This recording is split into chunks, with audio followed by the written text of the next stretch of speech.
Hello hello, अस्सलाम वालेकुम। जी वालेकुम अस्सलाम। जी, मैं रहमत अली बोल रहा हूँ कटक से। रहमत अली साहब जी। अच्छा जी, एक सवाल है मेरा जो है, जी मान लीजिए कि जो है हमारे माँ बाप जी और बुजुर्ग हो चुके हैं जी और रोजा नहीं रख पाते हैं। जी जी आप जो है उनके लिए क्या हम अपने रोजा रख सकते हैं क्या?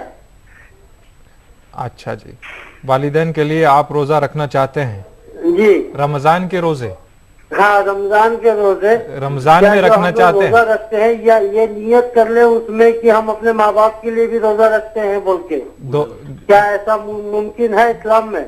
जी वो ठीक है। बेहतर साहब, आपके सवाल का जवाब जानते हैं। वालेकुम अस्सलाम व रहमतुल्लाहि व बरकातुहू। यही सवाल हज़रत अब्दुल्ला बिन अब्बास रज़ियल्लाहु ताला अन्हु से पूछा गया। हज़रत अब्दुल्ला बिन अब्बास रज़ियल्लाहु ताला अन्हु ने सूरह बकरा सूरह नंबर 2 आयत नंबर 184, जिसका जिक्र तफसीर तबरी के अंदर इस आयत के ज़िमन में मौजूद है। हज़रत अब्दुल्ला बिन अब्बास रज़ियल्लाहु ताला अन्हु से पूछा गया कि जो लोग बूढ़े हो जाएं, रोज़ा नहीं रख सकते, अब उनके रोज़ा रखने के इम्कानात नहीं है, तो उन्होंने कहा वअलल्लज़ीना युतीक़ूनहु फ़िद्यतुन ताअमु मिस्कीन। अब जो लोग ताकत नहीं रखते, बड़ी मशक्कत होती है रोज़ा रखने में, तो उनको चाहिए कि हर रोज़े के बदले में एक मिस्कीन को एक वक्त का खाना खिला दिया जाए। हज़रत अनस रज़ियल्लाहु ताला अन्हु जब बूढ़े हो गए, दाराकुतनी अगर आप उसकी जिल्द नंबर 2 पढ़ेंगे तो उसकी पहली और दूसरी और तीसरी हदीस के अंदर ही ये वाक़े का जिक्र मिलता है, किताबुस सौम के अंदर। हज़रत अनस रज़ियल्लाहु ताला अन्हु जब बहुत ज्यादा बूढ़े हो गए, रोजा रखने की सलाहियत उनके अंदर अब नहीं थी। इसी तरह वो बीमार भी इसके अंदर आ जाता है जिसके अब अच्छा होने की उम्मीद नहीं है, तो औरत हो या मर्द हो।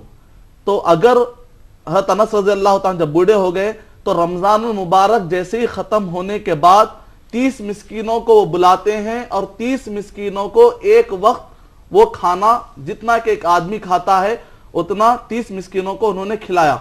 इसकी रोशनी में हमारे लिए उसवा है कि आप अपने वालिदैन की तरफ से रोजा नहीं रख सकते, क्योंकि एक आदमी दूसरी तरफ से नमाज नहीं पढ़ सकता। इसी तरह दूसरे की तरफ से जो फर्ज रोजे हैं वो नहीं रखे जा सकते। अलबत्ता आप क्या करेंगे, रमजान मुबारक खत्म होने के बाद या हर दिन या रात के वक्त पर एक एक मिस्किन को खाना खिला दीजिए, या फिर रमजान मुबारक खत्म होने के बाद एक साथ 30 मिस्किनों को खाना खिला दिया जाए। यह है उसका हल। उम्मीद कि आपका जवाब मुकम्मल हुआ।